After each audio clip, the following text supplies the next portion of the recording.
ہم نے قرآن کا فلسفہ شہادت سمجھا، قرآن مجید میں یہ اصطلاح کس معنی میں آئی ہے، اور اس کے ساتھ ہی امت مسلمہ کا فرض منصبی وَكَذَلِكَ جَعَلْنَاكُمْ أُمَّةً وَسَطًا لِتَكُونُوا شُهَدَاءَ عَلَى النَّاسِ وَيَكُونَ الرَّسُولُ عَلَيْكُمْ شَهِيدًا۔ تو اللہ کے دین کو بالفعل قائم کرنے کے لیے، تاکہ نوع انسانی پر ایک ابدی حجت قائم ہو جائے کہ اللہ کا دین قابل عمل ہے، اسے قائم کیا جا سکتا ہے، اور یہ بہترین سماجی نظام ہے، پولیٹیکو سوشو اکنامک سسٹم اس سے بہتر آج تک چشم فلک نے نہیں دیکھا۔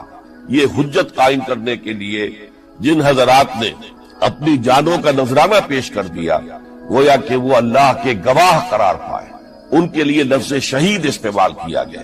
دوسرے لیکچر میں آپ کو یاد ہوگا کہ ہم نے یہ بات سمجھنے کی کوشش کی کہ جب اللہ کا دین جزیرہ نماء عرب میں قائم ہو گیا، اور گویا کہ ہم کہہ سکتے ہیں کہ انقلاب محمدی علی صاحب الصلاۃ والسلام کی تکمیل ہو گئی، تو جیسے کہ ہر انقلاب کے ساتھ ہوتا ہے، اس کے بعد کچھ کاؤنٹر ریولوشنری موومنٹ شروع ہوئی۔ چنانچہ سب سے پہلے اندرون ملک عرب جھوٹے نبی کھڑے ہو گئے، نبوت کے جھوٹے دعوے دار، اور بہت سے لوگوں نے حکومت کو زکوٰۃ ادا کرنے سے انکار کر دی، اور یہ فتنہ اتنا بڑا تھا کہ واقعہ یہ ہے کہ اگر اسے کرش نہ کر دیا جاتا تو انقلاب محمدی علی صاحب الصلاۃ والسلام اسی وقت ناکام ہو جاتا۔ یہ حضرت ابو بکر صدیق رضی اللہ تعالیٰ عنہ کے فضائل کا سب سے درخشاں باب ہے کہ انہوں نے اپنے عزم اور ہمت اور استقلال اور اللہ پر اعتماد، اللہ پر توکل اور بھروسے کے ساتھ ان دونوں فتنوں کو آئرن ہینڈ کے ساتھ کرش کر دیا، اور سال سوا سال ہی میں ان دونوں کاؤنٹر ریولوشنری موومنٹس کو ختم کر کے اس کے بعد انہوں نے جلد ہی اس نظام کا گویا کہ انچارج حضرت عمر رضی اللہ تعالیٰ عنہ کو بنا دیا کہ جو خلیفہ ثانی ہے۔ پھر ہم نے دیکھا کہ حضرت عمر کے زمانے میں رضی اللہ تعالیٰ عنہ توسیع کا جو عمل ہے، توسیع انقلاب محمدی کا عمل بڑی تیز رفتاری کے ساتھ جاری ہوا، فتوحات کا سیلاب آیا، ایران پوری سلطنت تہس نہس ہو کر رہ گئی، اس کے پرچے اڑ گئے، سلطنت روما اپنے تمام شمالی افریقی مقبوضات سے محروم، مغربی ایشیا سے اسے بے دخل کر دیا گیا، صرف وہ یورپ کے اندر محدود ہو کر رہ گئی۔ اب ظاہر بات ہے کہ اس کے خلاف بھی تو پھر رد عمل ہونا تھا، کاؤنٹر ریولوشنری موومنٹس اٹھنی تھی، تو سب سے پہلے حضرت عمر رضی اللہ تعالی عنہ کی خلافت اور اس کے چراغ کو بجھانے کے لیے ایران کی طرف سے رد عمل ظاہر ہوا۔ ہرموزان جو ایک بڑا ان کا جرنیل تھا، اس کی سازش اور ابو لولو فیروز کے ذریعے سے حضرت عمر رضی اللہ تعالیٰ عنہ کو شہید کر دیا گیا۔ سمجھا یہ گیا تھا کہ یہ ساری عمارت شاید اسی شخصیت کی بل پر کھڑی ہے، لہذا جب میدان سے حضرت عمر ہٹ جائیں گے تو یہ خلافت کی پوری عمارت جو ہے وہ زمین بوس ہو جائے گی۔ لیکن معلوم ہوا یہ عمارت محمد کی بنائی ہوئی تھی صلی اللہ علیہ وسلم۔ کھنڈر بتا رہے ہیں عمارت عظیم تھی، بڑی عظیم عمارت تھی جو حضور نے تعمیر کی تھی، لہذا حضرت عمر کی شہادت سے کوئی فرق واقع نہیں ہوا۔ حضرت عثمان رضی اللہ تعالیٰ عنہ آ گئے میدان میں، اور میں بتا چکا ہوں آپ کو کہ ان کے میں دور خلافت کے جو 12 سال ہیں، ان میں سے پہلے 10 سال بالکل حضرت عمر فاروق رضی اللہ تعالیٰ عنہ کی خلافت کے دور کے مثال، اسی تیزی کے ساتھ انقلاب جو ہے آگے بڑھ رہا تھا، فتوحات کا دائرہ پھیل رہا تھا، اور اندرون ملک پورا امن، سکون، اطمینان اور چین تھا۔ لیکن ان کی دور خلافت کے آخری دنوں میں اب یہودیوں کی طرف سے رد عمل اور ایک کاؤنٹر ریولوشنری موومنٹ عبداللہ ابن سبا کے ذریعے سے، کہ جس نے اسلام کا لبادہ اوڑھا اور منافقت کے پردے کے ساتھ وہ عالم اسلام میں داخل ہوا، اور اس نے چونکہ دیکھ لیا کہ پرانی چپقلش ہے، پرانی چشمک ہے جو قریش کے 2 بڑے قبیلوں کے مابین یا 2 بڑے گھرانوں کے مابین چلی آ رہی تھی، بنو ہاشم، بنو امیہ۔ تو پہلے 2 خلفاء جو تھے وہ نہ بنو ہاشم سے تھے نہ بنو امیہ سے تھے۔ حضرت ابو بکر صدیق بنو تیم سے تھے، حضرت عمر بنی عدی میں سے تھے، لیکن حضرت عثمان اب بنو امیہ میں سے تھے۔ اس کو انہوں نے گویا کہ دکھتی رگ بنا کر پکڑا اور پروپیگنڈا شروع کیا کہ خلافت تو بنو ہاشم کا حق ہے، کیونکہ حضور ہاشمی تھے صلی اللہ علیہ وسلم، تو گویا کہ عثمان غاصب ہے رضی اللہ تعالی عنہ۔ بلکہ ان سے دونوں پہلو جو تھے حضرت عمر اور حضرت ابو بکر وہ بھی غاصب تھے. اس کے ساتھ ہی فتنے کی مختلف شکلیں انہوں نے شروع کی. یہ الفتنۃ الکبریٰ کہلاتا ہے ہماری تاریخ میں، عظیم ترین فتنہ، جس کے نتیجے میں حضرت عثمان رضی اللہ تعالیٰ عنہ شہید ہو گئے. اور ان کی شہادت کے بعد اگرچہ خلافت حضرت علی رضی اللہ تعالیٰ عنہ کے ہاتھ میں آئی، لیکن یہ کہ باہمی خانہ جنگی کا وہ سلسلہ شروع ہوا جو حضرت علی کے دور خلافت جو 5 سالوں پر مشتمل ہے، اس کے دوران مسلسل خانہ جنگی رہی. ایک طرف شیعان علی تھے، دوسری طرف شیعان عثمان آ گئے، جو حضرت عثمان رضی اللہ تعالیٰ عنہ کے قتل کے قصاص کے مطالبے کو لے کر سامنے آئے. جنگ جمل ہوئی، ایک رات میں 10,000 مسلمان شہید ہوئے. جنگ صفین میں 74,000 مسلمان شہید ہوئے. جنگ نہرمان میں پھر 4,000 مسلمان شہید ہوئے. یہ شہادتیں جو چل رہی تھی یہ کس لیے چل رہی تھی کہ جو بھی عمارت خلافت کی قائم ہوئی تھی اب اسے قائم رکھا جائے. اغیار کی طرف سے جو سازشیں ہو رہی ہیں، جو حملے ہو رہے ہیں، اسے ختم کرنے کے لیے ان کا مقابلہ کیا جائے. تو یہ اور اس کا یہ دور ختم ہوتا ہے حضرت علی کی شہادت پر رضی اللہ تعالی عنہ. اور یہ بات نوٹ کر لیجئے کہ حضرت علی کو شہید کرنے والے وہ خارجی تھے.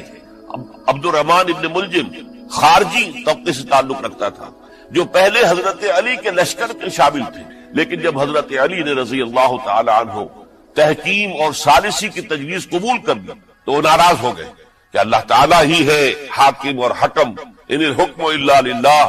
یہ انسانوں کو حکم کیوں بنا لیا گیا؟ اور اس میں اتنی شدت اختیار کی کہ وہ علیحدہ ہو گئے. اس لیے انہیں خوارج کہا گیا. انہوں نے رائے یہ قائم کر دی جو مسلمان کبھی کوئی گناہ کبیرہ کا ارتکاب کرے گا وہ کافر قرار پائے گا. جب کافر ہوگا تو گویا کہ مرتد ہے تو واجب القتل. اس کا مال، اس کی عزت سب مباح ہے. یہ ہمارا سب سے پہلا گمراہ ترین فرقہ تھا.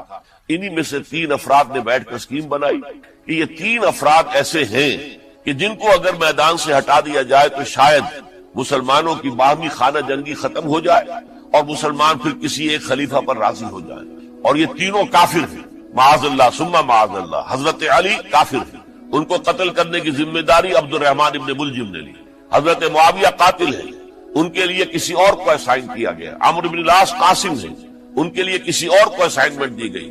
ہوا یہ کہ حضرت عمرو بن العاص وہ تو اس روز فجر کی نماز میں آئے نہیں، ان کی جگہ جو امام تھا وہ شہید کر دیا گیا. حضرت معاویہ رضی اللہ تعالی عنہ ان پر وار اوچھا پڑا، زخمی تو ہوئے لیکن یہ کہ پھر تندرست ہو گئے.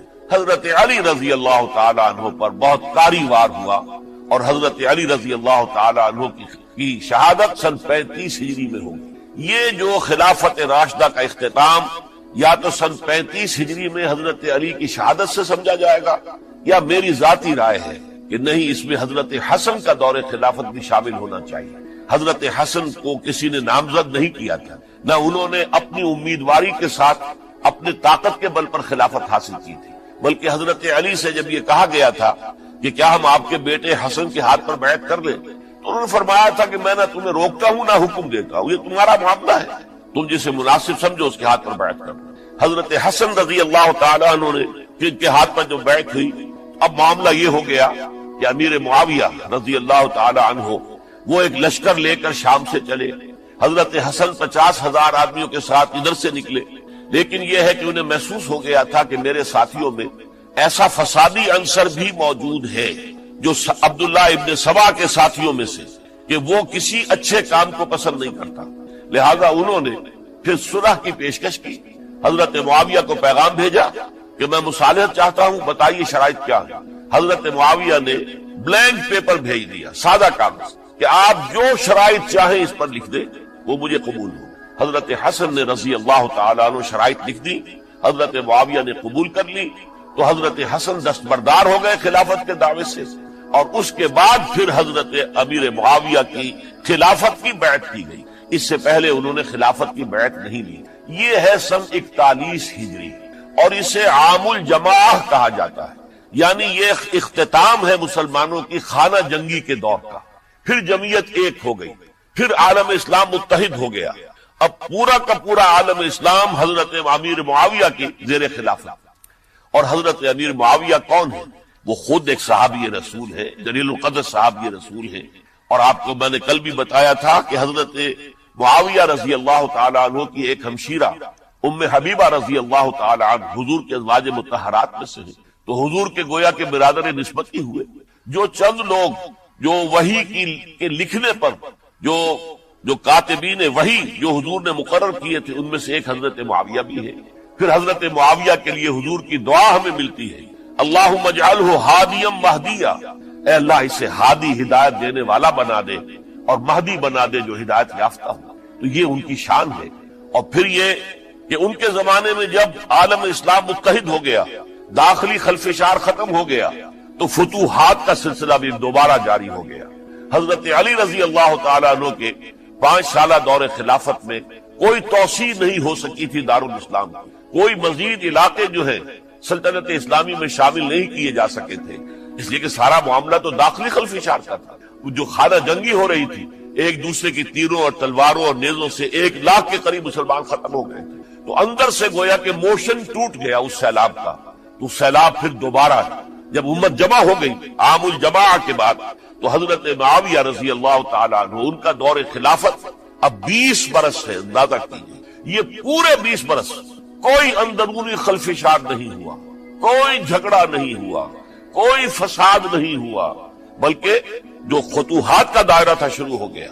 مکران اور سندھ کے علاقے فتح ہوئے، کابل اور یہ افغانستان کا علاقہ فتح ہوا، ترکستان کے علاقوں کے اندر پیش قدمی ہوئی۔ ادھر یہ کہ قیصر سلطنت روما کا اس کے مرکزی شہر قسطنطنیہ پر حملہ کیا گیا، جس کے لیے کہ حضور کی حدیث موجود تھی پیشن گوئی کے طور پر، اول جیش یغزو مدینۃ القیصر مغفورون لہم، حضور نے فرمایا تھا کہ جو پہلا لشکر قیصر کے شہر پر حملہ کرے گا تو وہ سب کے سب وہ مغفرت پا جائیں گے، اللہ تعالیٰ ان کی مغفرت فرما دیں گے۔ اگرچہ کامیابی نہیں ہوئی، لیکن اس پیشن گوئی کی وجہ سے آپ کو معلوم ہے کہ حضرت ایوب رضی اللہ تعالی عنہ ان کو بھی اس پیشن گوئی کی وجہ سے، حالانکہ 90 برس سے اوپر عمر تھی، لیکن وہ بھی کہا انہوں نے کہ میں بھی اس میں جانا چاہتا ہوں، چنانچہ اس لشکر میں گئے، وہی فوت ہوئے۔ بہرحال یہ سارے کارنامے اپنی جگہ پر، امن و امان اپنی جگہ پر،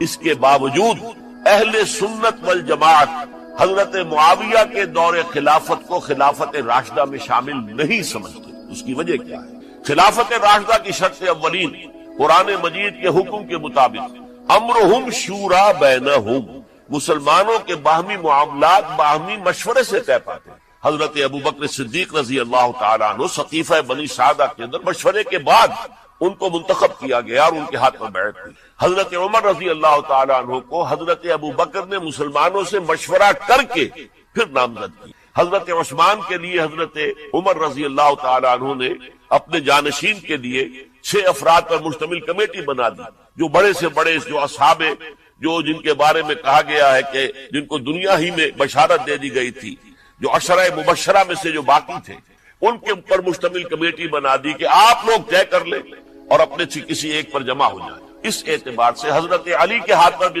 جو بیعت ہوئی ہے تو وہ اہل مدینہ کے دباؤ پر ہوئی ہے، ان کے مطالبے پر ہوئی ہے۔ حضرت علی خود جو ہے وہ خلافت کے مدعی نہیں تھے، بلکہ انکار کرتے رہے، چونکہ فتنے کا دور تھا، حضرت عثمان شہید ہوئے تھے، مسلمانوں کے دل زخمی تھے۔ اس حالت میں وہ سمجھتے تھے کہ اگر میں یہ خلافت جو ہے اپنے ہاتھ میں لے لوں گا تو ہو سکتا ہے کہ اس کا حق ادا نہ کر سکتے، لیکن یہ کہ جب انہوں نے دیکھا کوئی اور بھی تیار نہیں، طلحہ بھی تیار نہیں، زبیر بھی تیار نہیں، تو آخر مسلمانوں کو بغیر امارت کے چھوڑا تو نہیں جا سکتا، تو حضرت علی نے وہ قبول کر لیا۔ حضرت حسن کے بارے میں بتا چکا ہوں کہ ان کے بارے میں لوگوں نے کہا تو حضرت علی نے فرمایا میں نہ حکم دیتا ہوں نہ روکتا ہوں، لیکن حضرت امیر معاویہ رضی اللہ تعالیٰ عنہ صحابی بھی ہے، حضور کے قرابت دار بھی ہے، کاتبین وحی میں سے بھی ہے، پھر ان کا دور حکومت امن، سکون، اطمینان ہر طرح سے جو ہے 20 برس تک کوئی داخلی خلفشات نہیں ہوا، کوئی فساد نہیں ہوا، کوئی باہمی جنگ و جدل نہیں ہوا، بلکہ فتوحات کا دائرہ آگے بڑھا۔ اس کے باوجود چونکہ انہوں نے طاقت سے خلافت حاصل کی، لہذا ان کے دور خلافت کو ہم خلافت راشدہ میں تسلیم نہیں، حالانکہ وہ خود راشد ہیں، اس لیے کہ تمام صحابہ کرام کے بارے میں سورہ حجرات میں فرمایا وَلَكِنَّ اللَّهَ حَبَّبَ إِلَيْكُمُ الْإِيمَانَ وزینہ فی قلوبکم وکرہ الیکم الکفر والفسوق والعصیان اولئک هم الراشدون۔ تمام صحابہ کرام کی شان یہ ہے کہ اللہ تعالیٰ نے ان کے دلوں میں ایمان کو کھبو دیا ہے، ایمان ان کے دلوں میں رچ گیا ہے، بس گیا ہے، جم گیا ہے، اور کفر سے فسق سے انہیں کبھی نفرت ہو گئی ہے، اور یہ سب کے سب راشدون ہیں۔ تو تمام صحابہ راشدون ہیں۔ اس اعتبار سے خود حضرت امیر معاویہ بھی راشدون میں شامل ہے، لیکن خلفائے راشدین میں شامل نہیں ہے۔ خلفائے راشدین عام طور پر تو ہم کہتے ہیں حضرت ابوبکر، حضرت عمر، حضرت عثمان، حضرت علی۔ میں نے اپنی ذاتی رائے، حقیر سی رائے عرض کی ہے، اس میں حضرت حسن کا دور بھی شامل ہونا چاہیے 6 مہینے کا، تب وہ 30 برس پورے ہوتے ہیں، جو حدیث میں آیا ہے کہ خلافت جو ہے وہ 30 برس رہے گی، اس کے بعد ملوکیت شروع ہو جائے گی۔ تو ملوکیت کا پہلا قدم یہ تھا کہ حضرت معاویہ نے طاقت سے بزور خلافت حاصل کی، اس لیے ان کو خلیفہ راشد ہم نہیں کہتے۔ البتہ یہ ضرور ہے کہ ان کا دور بہت پرسکون دور تھا۔ البتہ جب 10 برس گزر گئے حضرت معاویہ کے دور حکومت کو، اب میں یہاں لفظ خلافت کی بجائے دور حکومت استعمال کر رہا ہوں، کیونکہ خلافت راشدہ سے ذرا اس کا فرق واضح ہو جائے گا۔ تو اس وقت ایک اور صحابی، جلیل القدر صحابی مغیرہ ابن شعبہ رضی اللہ تعالی عنہ، وہ حضرت معاویہ کے پاس آئے اور انہوں نے یہ کہا کہ دیکھیے، اگر آپ نے اپنے بعد اپنا جانشین نامزد نہ کیا تو ہو سکتا ہے پھر فسادات پیدا ہو، پھر مختلف لوگ خلافت کا دعویٰ لے کر کھڑے ہو جائیں، پھر خانہ جنگی ہو جائے۔ 5 برس کی خانہ جنگی میں 1 لاکھ سے زیادہ مسلمان شہید ہو چکے ہیں، قتل ہو چکے ہیں، ہلاک ہو چکے ہیں۔ اب دوبارہ وہی دور نہ آ جائے، لہذا آپ اپنا جانشین نامزد کر دیں۔ امیر معاویہ ریلیکٹنٹ تھے، لیکن انہوں نے دلائل دیے، دلائل مضبوط تھے۔ انہوں نے کہا کہ اب کبار صحابہ دنیا سے رخصت ہو چکے، وہ جماعت کہ جن کی تربیت اور تزکیہ، جن کی تعلیم حضور نے خود کی تھی اور ان کو اندر سے پاک کر دیا تھا، ان کی نیتیں بالکل پاک ہو چکی تھی، کوئی نفسانیت ان میں نہیں رہی تھی، وہ جماعت تو اکثر و بیشتر اب ختم ہو چکی، فوت پا چکے، وفات ہو چکی۔ لہذا اب جو ہے اکثر و بیشتر نو مسلم ہیں جو بعد کے فتوحات کے ذریعے سے اسلام لائے ہیں، لہذا ان کے اندر نہ وہ پختگی ہے، نہ ان کے اندر وہ تقویٰ ہے، نہ تدین ہے، نہ اصول پرستی ہے۔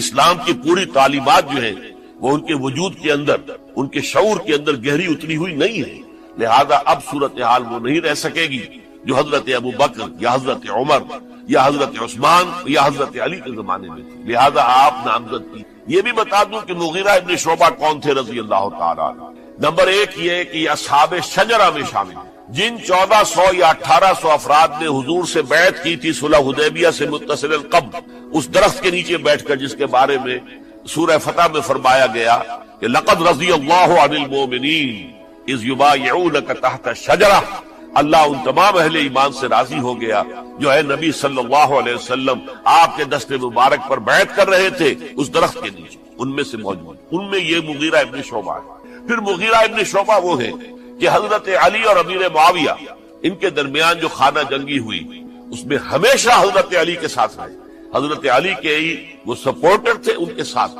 اس پہلو سے اچھی طرح سمجھ لیجئے کہ یہ نہیں ہے کہ وہ در حقیقت کو پہلے سے وہ امیر معاویہ کے ساتھی تھے، نہیں، لیکن اب جو صورتحال وہ دیکھ رہے تھے، جہاں دیدہ انسان تھے، بہت بڑے سیاستدان تھے، جانتے تھے حالات کو، حالات کے نظر پر ان کا ہاتھ تھا، لہذا انہوں نے یہ مشورہ دیا اور پھر امیر معاویہ نے اس مشورے کو قبول کر اور یزید کی ولی عہدی کا اعلان کر دیا۔ یہ بالکل مڈل ہے حضرت امیر معاویہ کے دور خلافت کا درمیان، یہ 10 سال جب ہو گئے تھے حضرت امیر معاویہ کی خلافت کو یا حکومت کو، تب یہ معاملہ پیش آیا اور یزید کے ہاتھ پر یہ بیعت ولی عہدی تمام جو بھی مختلف گورنرز تھے ان کے ذریعے سے کہہ دیا گیا اپنے اپنے علاقے کے لوگوں سے بیعت لے لو۔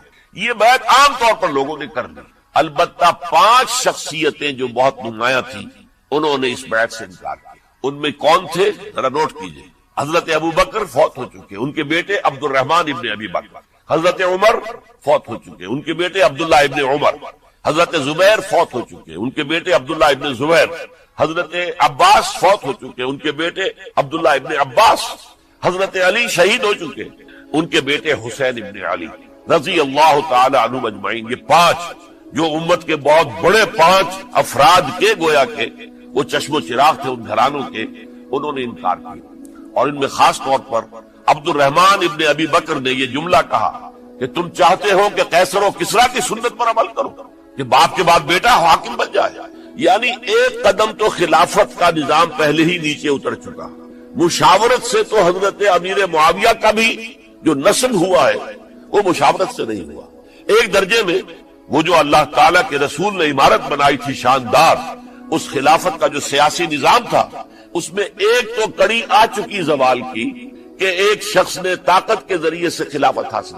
اب اس کی اگلی کڑی لانا چاہتے ہیں کہ قیصر و کسریٰ کے طریقے سے خاندان کے اندر، ایک قبیلے کے اندر یہ خلافت جو ہے یا حکومت جو ہے نسل بعد نسل، باپ کے بعد بیٹا اور بیٹے کے بعد پوتا، اس کو ہم کبھی گوارا نہیں کریں گے. حضرت امیر معاویہ بہت دانشمند انسان تھے. انہوں نے ان پانچوں حضرات پر کوئی تشدد نہیں، کوئی جبر نہیں، بلکہ رہنے دیا. ٹھیک ہے، یہ بیعت نہیں کر رہے، ابھی تو بیعت ولی عہدی ہے، کوئی حرج نہیں. لہذا کوئی جھگڑا، کوئی اس وجہ سے کوئی فساد، اس بنا پر کوئی جنگ نہیں ہوئی.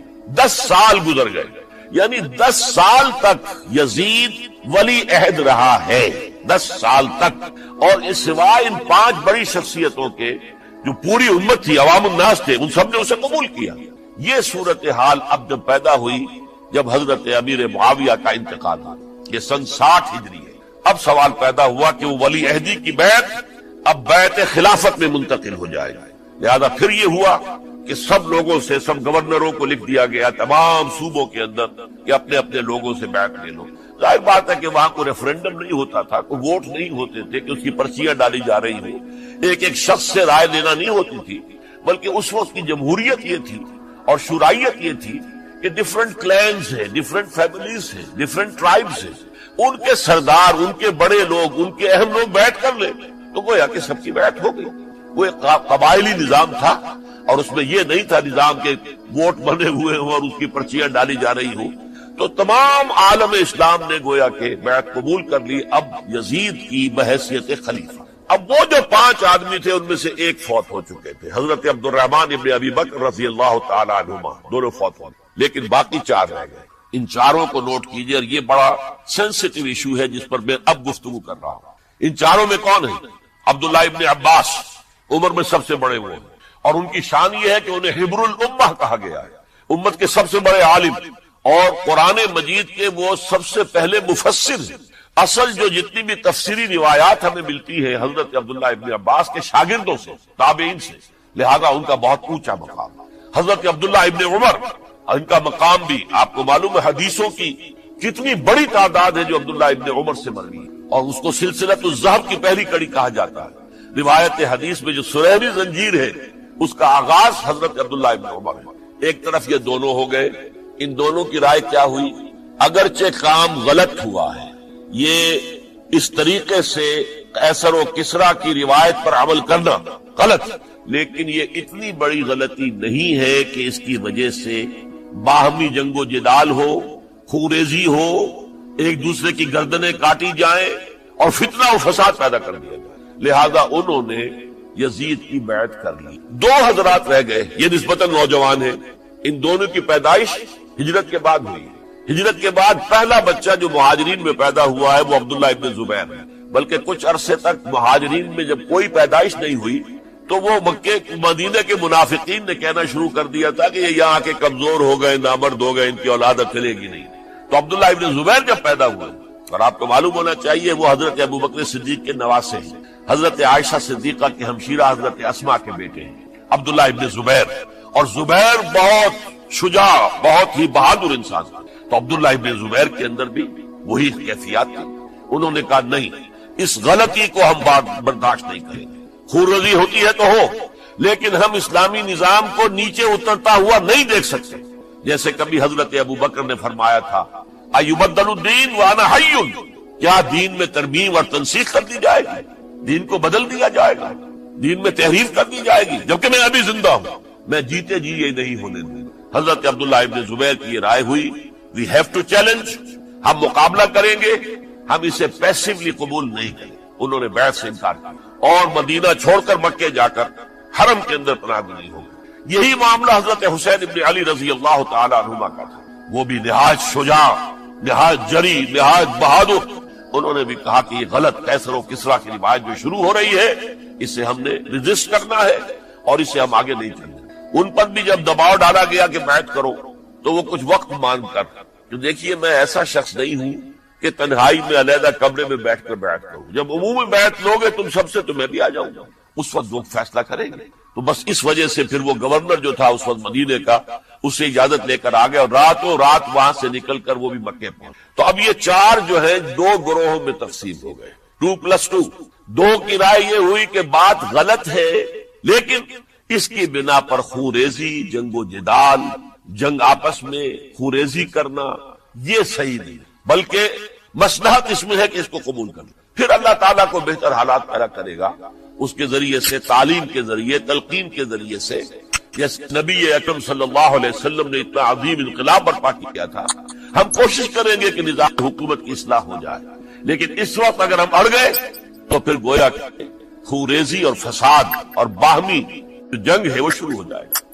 اور دو حضرات کی رائے ہوئی کہ نہیں، ہمیں ہر صورت میں رجسٹ کرنا ہے، خونریزی ہوتی ہے تو ہو، ہمیں جانے دینی پڑتی ہے تو دیں گے، ہم شہادت قبول کریں گے لیکن اس غلطی کو قبول نہیں کر سکتے۔ تو میں اس کے لیے عرض کر رہا ہوں، یہ تیسری شہادتوں کا جو دور شروع ہوا ہے، پہلا شہادتوں کا دور حضور کا دور، دین کو قائم کرنے کی جد و جہد میں جنہوں نے جانے دی۔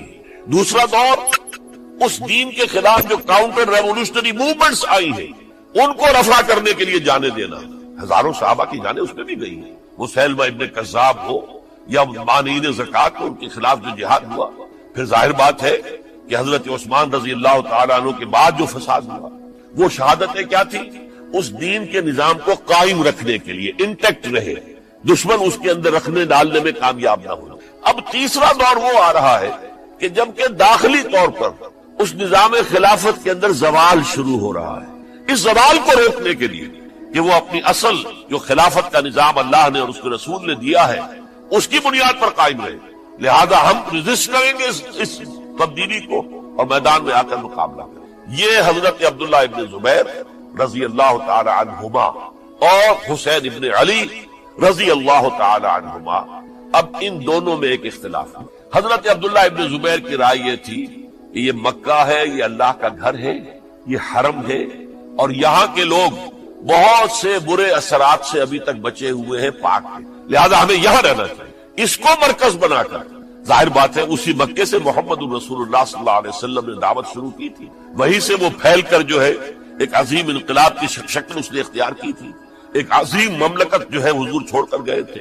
تو ہمیں مکے میں رہ کر ہی اپنی تحریک شروع کرنی چاہیے، لیکن ادھر حضرت علی کے پاس پیغام آ رہے تھے کوفے سے، کوفہ چونکہ حضرت حسین کے پاس پیغام آ رہے تھے کوفے سے، چونکہ کوفے کو حضرت علی نے دارالخلافہ بنا لیا تھا اور وہاں سمجھا جاتا تھا کہ حضرت علی کے ہمدرد اور حضرت شیعان علی جنہیں ہم کہیں ان کے ساتھی ہم خیال یہ لوگ ہیں کثرت کے ساتھ، اور وہاں سے اب خطوط کا تانکا شروع ہو گیا، آپ یہاں آئیے، ہم بےتاب ہیں، آپ کا استقبال کریں گے، آپ کے ہاتھ پر بیعت کریں گے، تاکہ یہ جو قیصر و کسریٰ کی سنت شروع ہو رہی ہے اس کو روکا جا سکے۔ وہ تانتا بنا ہوا ہے خطوط کا۔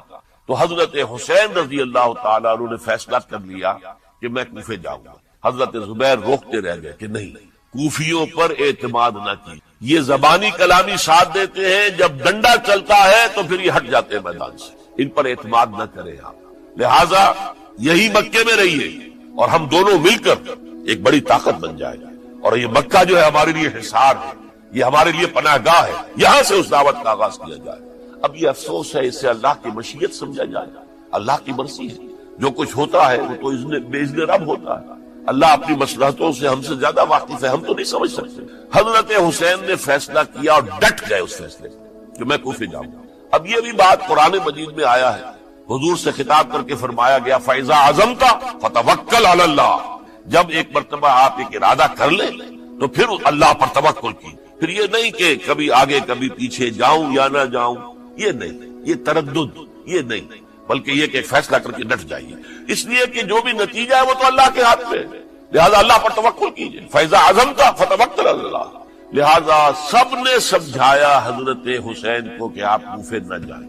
سمجھانے والوں میں حضرت عمر بھی تھے رضی اللہ، حضرت عبداللہ ابن عمر بھی تھے رضی اللہ تعالی عنہ، اگرچہ کوئی قرابت داری جو ہے قریبی نہیں تھی، لیکن بہرحال امت کی ایک شخصیت، عظیم شخصیت تھے۔ سمجھانے میں سب سے زیادہ زور صرف کیا ہے حضرت عبداللہ ابن عباس نے رضی اللہ تعالی عنہما۔ اور حضرت عبداللہ ابن عباس کون ہے؟ ایک رشتے سے حضرت حسین کے چچا ہیں، ایک رشتے سے حضرت حسین کے نانا ہیں۔ کیوں؟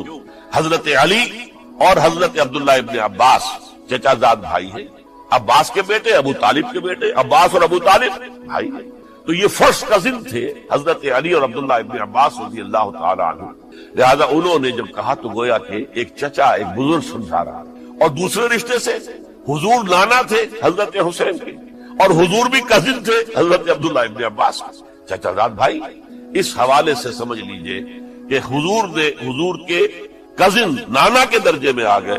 تو یہ دو رشتے تھے حضرت عبداللہ ابن عباس کے، اور انہوں نے بڑی الہا و زاری کے ساتھ، بڑی اپنے مقام سے نیچے اتر کر خوشامد کی ہے۔ حسین خدا کے لیے بعد آ جا، حسین خدا کے لیے بعد آ جا، حسین اگر جانا ہی ہے تو اپنے بال بچوں کو لے کر نہ جاؤ۔ جس طریقے سے تمہارے باپ حضرت علی رضی اللہ تعالیٰ عنہ کو کوفہ کے اندر ذبح کر دیا گیا، کہیں ایسا نہ ہو کہ تمہیں بھی تمہارے بال بچوں کے سامنے ذبح کر دیا جائے، باز آ جاؤ۔ لیکن حضرت حسین اب اللہ کی طرف سے ان کے دل میں ایک ارادہ پختہ ہو چکا تھا، اور انہوں نے حضرت مسلم بن عقیل کو بھیجا تھا کہ جاؤ میری طرف سے کوفے والوں سے بیعت لے اور پھر مجھے اطلاع دو۔ وہ گئے، وہاں 12,000 افراد نے بیعت کر لی۔ اب ان کا خط آ گیا کہ یہاں تو فضا بالکل ہموار ہے، اتنے لوگوں نے بیعت کی ہے، باقی بھی جیسے ہی آپ سامنے آ جائیں گے سب بیعت کر لیں گے۔ لہذا یہاں پر وہ ریزسٹنس کے لیے گویا کہ ہمارے پاس طاقت اس کوفے کے اندر بہت مضبوط طاقت ہوگی کہ ہم یزید کی حکومت کے خلاف ریزسٹ کر سکیں۔ اس کے بعد ہوا کیا؟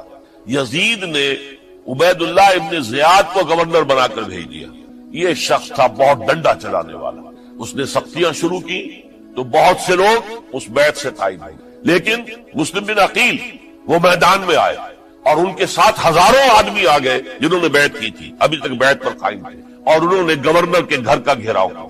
گورنر کے ساتھ 30-40 آدمی تھے کل، وہ چھتوں پر چڑھ گئے، وہاں سے پتھراؤ کیا، اور وہاں سے جو 30-40 آدمی کوفے کے تھے ان سے کہا تم اپنے اپنے لوگوں کو کہو کہ چلے جائیں واپس یہاں سے۔ انہوں نے اوپر سے کہنا شروع کیا، ڈرایا، بہت خوفناک نتیجہ نکلے گا، اب عبید اللہ ابن زیاد تم سب کو ہلاک کر دے گا۔ ایک ایک کر کے بھیڑ چھٹتی چلی گئی اور صرف چند افراد رہے، اور اس کے نتیجے میں حضرت مسلم بن عقیل شہید کر دی، بلکہ ایک شخص خانی نے انہیں پناہ دی تھی کوفے میں، ان کو بھی قتل کر دیا گیا، شہید کر دیا۔ اس پر یہ ہے کہ انہوں نے ایک شخص کے ذریعے سے پیغام دیا قتل کیے جانے سے پہلے کہ دیکھو میرا تو وقت آ گیا ہے، میں تو اب قتل ہو جاؤں گا، شہید کر دیا جاؤں گا، تو میرا پیغام حسین تک پہنچا دو رضی اللہ تعالی عنہ کہ یہاں یہ بغاوت ہو گئی۔ لوگوں نے، کوفیوں نے، الکوفی لا یوفی، کوفی جو ہے وہ پورا نہیں کرتا اپنے عہد کو اور وفا کو، اس کا ایک ثبوت ہمیں مل گیا ہے، یہ سب کے سب منحرف ہو گئے بیعت سے، آپ جہاں تک آ گئے وہاں سے واپس چلے جائیں۔ جب حضرت حسین کے پاس یہ پیغام پہنچا اور انہوں نے ارادہ کیا کہ ٹھیک ہے یہ تو حالات بدل گئے، لہذا واپس چلنا چاہیے، شاید عبداللہ ابن زبیر کی رائے ہی صحیح ہے، ہمیں مکے ہی میں بیٹھ کر کام کرنا چاہیے۔ لیکن اب جو ہے عرب کا ایک خاص مزاج ہے، حضرت مسلم بن عقیل کے بیٹے آڑے آ گئے، اب ہم اپنے باپ کے خون کا قصاص لیے بغیر نہیں جائیں گے۔ اور حضرت حسین رضی اللہ تعالیٰ عنہ بامروت انسان، شریف النفس انسان، کیسے ممکن تھا غیرت مند غیور انسان وہ کیسے ان کی بات پورا کر لے؟ لہذا اچھا چلو چلتے ہیں کوفے کی طرف، آگے بڑھتے چلے گئے، کربلا میں پہنچ گئے، جو کچھ وہاں ہوا پھر آپ کو معلوم ہے۔ اس میں یہ بات ہے پہلے 1000 کا لشکر بھیجا تھا عبید اللہ ابن زیاد نے، اس پر حضرت حسین رضی اللہ تعالیٰ عنہ نے جو باتیں کہی وہ کچھ اثر انداز ہو گئے۔ ان کا افسر جو تھا حر بن یزید تمیمی، وہ بعد میں حضرت حسین کا حامی ہو گیا اور حضرت حسین کے ساتھ ہی اس کو بھی شہادت نصیب۔ پھر دوسرے کو بھیجا عمرو بن سعد، عمرو بن سعد بھی ایک بڑی عظیم شخصیت کا بیٹا تھا، حضرت سعد ابن ابی وقاص جو فاتح ایران تھے اور جن کو غزوہ احد کے موقع پر حضور نے فرمایا تھا کہ اے سعد تیر چلاؤ، میرے ماں باپ تم پر قربان ہیں، جبکہ احد میں گھیراؤ کر لیا تھا حضور کا اور کفار قتل کرنے کے لیے ہجوم کر رہے تھے، اور کچھ حضرات تیر چلا چلا کے انہیں پھینک رہے تھے، دور جو ہے ہٹا رہے تھے، ان میں سے حضرت سعد ابن ابی وقاص بھی تھے۔ پھر وہ فاتح ایران تھے، اسی لیے گورنر بن گئے تھے ایران کے۔ سعد جو ہے ان کا بیٹے یہ عمرو جو ہے یہ اب ایک بڑے صوبے کا گورنر بھی تھا، اس وقت 4000 آدمی دے کر بھیجا، وہ بھی نرمی کرتا رہا، اس نے کوئی تشدد نہیں کیا، اس کے اندر بہرحال اپنے عظیم باپ کے خون کا کچھ اثر تھا۔ لیکن یہ کہ پھر ابن زیاد کو اطلاع مل گئی کہ عمرو ابن سعد جو ہے وہ تو لے تو لال کر رہا ہے، حملہ نہیں کر رہا، قتل نہیں کر رہا، بلکہ یہ کہ وہ تو اس راستہ بھی دینے کے لیے تیار ہے کہ نہ مدینے کی طرف جائیے اور نہ آپ مکے کی طرف جائیے، نہ کوفے کی طرف جائیے، بلکہ آپ چاہے تو دمشق چلے جائیں، یزید سے اپنا معاملہ کریں۔ اس پر ابن زیاد نے پھر وہاں سے خط لکھا ہے، میں نے تمہیں اس کام کے لیے بھیجا تھا، میں نے تمہیں حکم دیا تھا حسین سے میری بیعت لو، یعنی میری بیعت کے ذریعے یزید کی بیعت لو، اور اسے پکڑ کر لا کر میرے سامنے پیش کر۔ لہذا پھر اس نے ایک بہت خوخار شخص کو زیادہ فوج دے کر بھیجا ہے، اور وہ جو ہے اس نے آ کر جو ہے شمر میں پھر اس نے فیصلہ کن معاملہ کیا۔ حضرت حسین رضی اللہ تعالیٰ عنہ نے ان دنوں میں جو وہاں گزرے جتنے بھی کوفی آئے ہوئے تھے نا، اکثر و بیشتر تو کوفے کے لوگ تھے، ان سے کہا کہ میں خود نہیں آیا، تم نے مجھے بلایا تھا، اے فلاں ابن فلاں کیا تم نے مجھے خط نہیں لکھا تھا کہ آؤ؟ اے فلاں ابن فلاں کیا تم نے مجھے پیغام نہیں بھیجا تھا کہ یہاں تشریف لائیے؟ اور دیکھو میرے پاس تمہارے خطوط موجود، وہ ایک تھیلا جس میں کہ خطوط ہے وہ بھی لا کے میدان میں رکھے۔ یہ حضرت حسین رضی اللہ تعالیٰ عنہ کی شرافت اور اپنی صاف دلی، کوئی اس کے اندر عیاری نہیں تھی ان کے اندر، معاذ اللہ ثم معاذ اللہ، لیکن یہ کہ اس کا نتیجہ اچھا نہیں نکلا۔ نتیجہ کیا نکلا؟ اب انہیں پتا چل گیا کوفیوں کو، اگر اب حسین زندہ دمشق پہنچ گئے یزید کے پاس تو یہ ہم سب کا بھاڑا پھوڑ دیں گے، ہماری شامت آ جائے گی، لہذا اب تو کسی صورت انہیں زندہ نہیں رہنا۔ ایک بڑا اہم واقعہ نوٹ کر لیجیے، اس لیے کہ حضرت حسین نے ایک ایک کا نام لے کر اے فلاں ابن فلاں، اے فلاں ابن فلاں، اے فلاں ابن فلاں، کیا تم نے خط نہیں لکھا تھا؟ کیا تمہارا پیغام نہیں تھا؟ اب انہوں نے دیکھا کہ یہ بھانڈا اگر یزید کے ہاں جا کر پھوڑ دیا گیا تو پھر ہماری خیر نہیں ہوگی۔ یہی وجہ ہے حضرت حسین کو شہید کرنے کے بعد، یہ نوٹ کر لیجئے، 72 آدمی تھے کل، جس کو کہہ لیں لشکر حضرت حسین کا رضی اللہ تعالیٰ، ان میں سے 20 خاندان بنی ہاشم کے چشم و چراغ، وہ بڑی بہادری سے لڑے، بڑی بہادری سے لڑے، ایک ایک نے لڑ کر جان دیے، بہت سو کو مارا۔ یقاتلون فی سبیل اللہ فیقتلون ویقتلون، قتل کر بھی رہے تھے، قتل ہو بھی رہے تھے، ایک ایک کر کے قتل ہو رہے تھے، شہید ہو رہے تھے۔ 20 جو ہے خاندان بنی ہاشم میں سے شہید ہوئے۔ حضرت حسین رضی اللہ تعالیٰ عنہ کا ایک بہت ہی انفنٹ چھوٹا بچہ وہ بھی شہید ہوا، باقی سب مرد، تمام مرد، سوائے ایک حضرت حسین کے بیٹے حضرت علی بن حسین زین العابدین کہلائے بعد میں، وہ بیمار تھے، وہ جنگ میں حصہ نہیں لے سکتے تھے، وہ بچ گئے صرف۔ اچھا حضرت حسین شہید ہو گئے، یہ ہے 10 محرم الحرام سن 61 ہجری۔ کیا مطلب ہے؟ حضور کے انتقال کے ٹھیک 50 برس بعد، سن 11 ہجری میں حضور کا انتقال، اور سن 61 ہجری میں حضور کے نواسے اور جن کے بارے میں حضور نے فرمایا سیدہ شباب اہل الجنہ، حضرت حسین شہید ہوئے۔ اور اس کے بعد اس لشکر نے خیموں کو آگ لگا دی۔ یہاں نکتہ سمجھ لیجیے، آگ کیوں لگائی؟ انہیں معلوم تھا ہمارے خلاف ڈاکومنٹری پروف موجود ہے وہاں پر، وہ ہمارے خطوط کے تھیلے وہاں موجود ہیں، اگر وہ باقی رہ گئے تو ہماری شامت آ جائے گی، ہمیں کون بچائے گا؟ ورنہ ظاہر بات ہے کہ اگر تو وہ دشمنی کے انداز میں بات ہوتی تو خواتین کی بھی بے حرمتی کی گئی ہوتی، لیکن نہیں، کسی نے، ظاہر بات ہے کہ خانوادہ نبوت کی کسی خاتون کی بے حرمتی نہیں کی، قطعاً نہیں کی، قطعاً نہیں کی، قطعاً نہیں کی، لیکن خیمے جلانا ان کی ضرورت تھی تاکہ وہ ریکارڈ جو ہے ان کا وہ تلف ہو جائے، سارے خطوط جو ہے وہ جل جائیں تاکہ ان کے خلاف ثبوت باقی نہ رہے۔ یہ عظیم سانحہ کربلا ہے۔ اب چونکہ یہ ہماری تاریخ کے ان واقعات میں سے ہے جس پر بہت کچھ اختلافات ہیں، مختلف گروہوں کی تعبیرات بہت مختلف ہیں، ایک طرف اہل تشیع کا اپنا بیان ہے، دوسری طرف اہل سنت کا ایک اجماعی بیان ہے، تیسری طرف کچھ ایسے لوگ پیدا ہو گئے جو حضرت حسین رضی اللہ تعالیٰ عنہ پر الزام لگا رہے ہیں اہل سنت میں سے کہ وہ تو حکومت کے طالب تھے، وہ اقتدار کے خواہش مند تھے، واجب القتل تھے، معاذ اللہ ثم معاذ اللہ ثم معاذ اللہ۔ حضرت حسین اگرچہ صغار صحابہ میں سے تھے، یعنی حضور کی حیات طیبہ میں ابھی چھوٹے بچے تھے، لیکن ان کا شمار صحابہ میں ہے، اور پھر یہ وہ شخص ہے جو حضور کی گود میں کھیلا ہے، یہ وہ ہے جو حضور کے شانوں کے اوپر جس نے سواری کی۔ علامہ اقبال نے جیسے حضرت اسماعیل کے لیے کہا ہے کہ وہ فیضان نظر تھا، یا کہ مکتب کی کرامت تھی؟ سکھائے کس نے اسماعیل کو آداب فرزندی؟ ظاہر بات ہے حضرت اسماعیل کسی اسکول اور مدرسے دارالعلوم میں پڑھے نہیں تھے کہ وہاں پتہ چلتا کہ والد کا حق کیا ہے. یہ فیضان نصر تھا. ابراہیم کی نگاہ کا یہ فیضان تھا کہ بیٹے کے اندر وہ جذبہ پیدا ہوا کہ یا ابت افعل ما تؤمر، ابا جان جو خواب آپ دیکھ رہے ہیں اور جو حکم آپ کو اس خواب کے ذریعے مل رہا آپ کر گزریے، ستجدنی انشاءاللہ من الصابرین. تو اسماعیل کا معاملہ اگر یہ تھا فیضان نظر سے، تو حضرت اسماعیل کو حضرت ابراہیم کے پاس زیادہ رہے بھی نہیں، وہ تو مکے میں رہے. حضرت عثمان جو حضرت ابراہیم تو شام میں رہتے تھے، کبھی کبھی آ جاتے تھے، اس سے زیادہ معاملہ نہیں تھا. وہ فیضان نظر حضرت اسماعیل کو تھا، تو حضور صلی اللہ علیہ وسلم کا فیضان نظر کتنا ہوگا اس کا آپ اندازہ کیجیے. یہ کوئی جنگ اقتدار نہیں تھی، معاذ اللہ ثم معاذ اللہ ثم معاذ اللہ، بلکہ انہوں نے اپنا ایک فرض منصبی سمجھا ہے کہ میرے نانا کا لایا ہوا نظام اور اس کے اصول اب ٹوٹ رہے ہیں.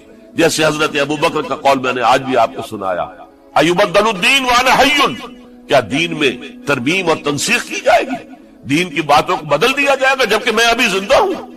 اسی طریقے سے گویا کہ زبان حال سے حضرت حسین اور عبداللہ ابن زبیر رضی اللہ تعالی عنہم ان دونوں نے یہ فیصلہ کیا کہ ہم روکیں گے اس کو. آپ اختلاف کر سکتے ہیں کہ حضرت حسین کی رائے صحیح تھی یا حضرت عبداللہ ابن عباس کی رائے صحیح تھی، یہ کہہ سکتے ہیں آپ، لیکن کسی کی نیت پر حملہ نہیں کر سکتے. اسی طریقے سے بعض لوگ جو ہے حضرت عبداللہ ابن عباس، عبداللہ ابن عمر، ان کی نیتوں پر حملہ کرتے. ان کو تو یزید نے دولت سے خرید لیا تھا، معاذ اللہ ثم معاذ اللہ ثم معاذ اللہ. یہ دونوں جلیل القدر صحابہ ہیں، یہ تو صغار صحابہ میں سے نہیں ہے، یہ جوان تھے پورے حضور کے زمانے میں، جنگوں میں حصہ لیا ہے. حضرت عبداللہ ابن عمر نے، عبداللہ ابن عباس نے رضی اللہ تعالیٰ عنہما، انہیں کوئی رقم نہیں خرید سکتی تھی، کوئی دولت نہیں خرید سکتی. جو رائے انہوں نے قائم کی دیانتاً قائم. اور ہمارے ہاں اصول یہ ہے کہ جب کوئی نئی صورتحال پیدا ہو جائے اور اجتہاد کی ضرورت پیش آ جائے اور پوری کوشش کر کے مجتہد اجتہاد کر رہا ہے، تو اگر اسے غلطی بھی ہو جائے، مجتہد مختی خطا کار، اس کو بھی اکیرا ثواب ملتا ہے، اور مجتہد مصیب وہ مجتہد کے جس کی رائے صحیح، جس کا فیصلہ صحیح، اسے دوہرا ثواب ملتا ہے. تو ان کے مابین ایک اختلاف رائے کا ہوا، اجتہاد کا. آیا یہ غلطی اتنی بڑی ہے کہ امت میں تفرقہ پیدا کیا جائے، امن و امان کو برباد کیا جائے، خوریزی کا بازار گرم کیا جائے، یا نہیں؟ دو کی رائے یہ ہوئی. ان کی مخلصانہ رائے تھی، ان کی دیانت دارانہ رائے تھی، ہم ان کی نیت پر حملہ نہیں کر سکتے. آپ اختلاف کرنا چاہیں تو. اسی طرح حضرت عبداللہ ابن زبیر اور حضرت حسین ابن علی رضی اللہ تعالی عنہ، ظاہر بات ہے کہ ان کا بھی ایک اجتہادی رائے تھی کہ نہیں، یہ دین کے نظام کے اندر بہت بڑا رکھنا پڑ رہا ہے، یہ تو اب قیصر و کسریٰ کی سنت شروع ہو رہی ہے، یہ اسلام کے دین کے اوپر طریقہ نہیں، عمل نہیں ہو رہا ہے، تو ہم اسے اپنی جانوں کا نذرانہ دے کر بھی اسے روکیں گے، روکنے کی کوشش کریں گے، رکے نہ رکے ہم اپنی جانیں دے دیں. یہ بھی دیانت دارانہ رائے تھی، مخلصانہ رائے تھی. ان کی نیت پر کوئی حملہ کم سے کم اہل سنت والجماعت میں سے کسی شخص کو حق نہیں ہے. اس لیے کہ اہل سنت والجماعت کا کہنا یہ ہے الصحابۃ کلھم عدول، صحابہ جتنے بھی ہیں وہ سب کے سب عدول ہیں، ان میں بدنیتی نہیں آ سکتی، خطا ہو سکتا. اہل سنت کے نزدیک معصومیت خاصہ نبوت ہے، نبوت ختم ہو گئی محمد الرسول اللہ صلی اللہ علیہ وسلم، آپ کے بعد معصوم کوئی نہیں. ابو بکر بھی معصوم نہیں، عمر بھی معصوم نہیں، عثمان بھی معصوم نہیں، علی بھی معصوم نہیں رضی اللہ تعالیٰ عنہ اجمعین. تو معصوم کون ہوا؟ عبداللہ ابن عباس بھی معصوم نہیں، عبداللہ ابن زبیر بھی جو ہے معصوم نہیں، حسین ابن علی بھی معصوم نہیں. اسی طریقے سے عبداللہ ابن عمر، عبداللہ ابن زبیر کوئی معصوم نہیں. انہوں نے اپنی رائے قائم کی ہے، اس پر عمل کیا ہے دیانت دارانہ سنسیریٹی کے ساتھ، اور ان کے لیے اللہ تعالیٰ کے ہاں ہر طرح کا اجر و ثواب ہے سب کے لیے. حضرت عبداللہ ابن زبیر کی رائے اس اعتبار سے بہتر ثابت ہوئی، انہوں نے مکے میں پھر حکومت قائم کی، 9 برس تک ان کی حکومت قائم رہی، بنو امیہ ختم نہیں کر سکے. سن 73 میں جا کر ان کی شہادت ہوئی، اور ایک مرحلہ تو وہ بھی آیا تھا کہ شام اور مصر کی دونوں صوبے جو ہیں وہ بھی ان کے تحت آ گئے تھے. تو واقعہ یہ ہے کہ اگرچہ حضور نے ہمیں منع کیا ہے کہ کبھی یہ نہ کہا کرو کہ ایسا ہوتا تو ایسا ہو جاتا، نہیں، جو ہوا اللہ کی مرضی سے ہوا، اللہ کے اذن سے. حدیث کے الفاظ ہیں ان کلمۃ اللہ تفتح عمل الشیطان، یہ جو لو کاش یہ ہو جاتا، کاش یوں ہو جاتا تو بڑے اچھے نتیجے نکلتے، یہاں سے شیطان کا عمل شروع ہو جاتا۔ ورنہ واقعہ یہ ہے کہ دل سے یہ بات نکلتی ہے۔ اگر حضرت حسین اور عبداللہ ابن زبیر یکجا ہو جاتے اور مکے کو اپنا مرکز بنا کر جو عظیم مقصد انہوں نے اپنے سامنے رکھا تھا کہ یہ جو روایت غلط آ رہی ہے اسلام کے دینی سیاسی نظام کے اندر، اس کو ہم روکیں گے، تو اللہ تعالیٰ انہیں کامیابی عطا فرما دے۔ لیکن یہ پھر ہم کہیں گے ما شاء اللہ کان وما لم یشاء لم یکن، جو اللہ نے چاہا وہ ہوا اور جو اللہ نے نہیں چاہا وہ نہیں ہوئی۔ حضرت حسین کو وہ عظیم شہادت اللہ نے دینی تھی، وہ اونچا مقام عطا کرنا تھا، اور پھر ان کی عظیمت، ان کا صبر، ان کا ثبات، ان کا استقلال، معلوم ہوا کہ اللہ تعالیٰ نے انسانوں کے اندر کتنی کچھ طاقت رکھی ہوئی اور کتنی کچھ صلاحیتیں اللہ نے ودیت کی، وہ جس طرح ڈٹے رہے، کھڑے رہے۔ واقعہ یہ ہے کہ وہ بھی نوع انسانی کے لیے ہمیشہ کے لیے ایک سبق ہے، اور وہ سبق یہ ہے کہ آپ حق، جو بھی آپ حق سمجھے اس حق کے اوپر ڈٹ کر کھڑے ہو جائیں، اور اس میں پرواہ نہ کیجئے کہ آپ کی نفری کم ہے یا آپ کے ساتھ تعداد زیادہ، کوئی خیال نہ کیجئے، اس کے فکر نہ کیجئے کہ حالات ادھر ہیں یا ادھر ہیں، حالات سازگار آپ کے دشمن کے ساتھ ہیں یا آپ کے ساتھ ہے، کوئی فکر نہ کیجئے۔ حق ہے، اس کا ساتھ دینا لازم ہے، اس کے لیے جان دے دینا یہ سب سے بڑی کامیابی۔ وَلَا تَقُولُوا لِمَن يُقْتَلُ فِي سَبِيلِ اللَّهِ أَمْوَاتٌ، ہرگز نہ کہنا ان کو جو اللہ کی راہ میں قتل ہو جائیں کہ وہ مردہ ہیں، بل احیاء، وہ تو زندہ ہے، ولیکن لا تشعرون، یہ تمہیں شعور نہیں ہے۔ وَلَنَبْلُوَنَّكُمْ، اب یہ تمام مسلمانوں سے خطاب ہو رہا ہے، ہم تمہیں لازماً آزمائیں گے، بِشَيْءٍ مِّنَ الْخَوْفِ، خوف سے، وَالْجُوعِ، اور بھوک اور فقر و فاقے سے۔ حضرت حسین اور ان کے ساتھیوں کو پیاس کے ذریعے سے آزمایا گیا، حالانکہ دریا دور نہیں ہے لیکن پانی بند کر دیا گیا، کیسی کیسی شدت اور کیسے کیسے سخت حالات کا سامنا کیا، لیکن جھکے نہیں، گردن نہیں جھکی، ڈٹے رہے اپنے موقف کے اوپر۔ وَلَنَبْلُوَنَّكُمْ بِشَيْءٍ مِّنَ الْخَوْفِ وَالْجُوعِ وَنَقْصٍ مِّنَ الْأَمْوَالِ وَالْأَنفُسِ وَالثَّمَرَاتِ، اور ہم تمہیں جانی اور مالی نقصانات کے ذریعے سے آزمائیں۔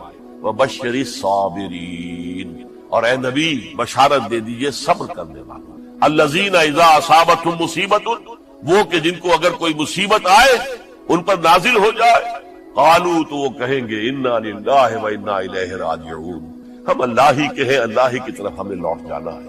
اولئک علیہم صلوات من ربہم ورحمہ، یہ ہیں وہ جن پر ان کے رب کی طرف سے صلوات ہے، درود ہے اور رحمت ہے، واولئک هم المہتدون، اور یہی ہدایت یافتہ ہے۔ اللہم ربنا اجعلنا منہم، اللہم ربنا اجعلنا منہم، میرے اور آپ کے لیے سبق یہ ہے، صرف حضرت حسین کا کوئی دن بنا لینا یہ نہیں، ٹھیک ہے یاد تازہ کیجئے، بہت اچھی بات ہے، لیکن اس کا نتیجہ یہ نکلنا چاہیے کہ اگر حضرت حسین نے اپنی ہی نہیں، اپنے خاندان کی، اپنے اعزاء و اقربا کی، اپنے ساتھیوں کی جانوں کی قربانی پیش کر دی حق کے لیے، تو ہمیں بھی فیصلہ اور سبق یہ لینا چاہیے کہ ہمیں حق کا ساتھ دینا ہے، ہرچہ بادہ باد، چاہے اس کے نتائج کچھ بھی نہیں۔ اقول قولی ھذا واستغفر اللہ لی ولکم ولسائر المسلمین۔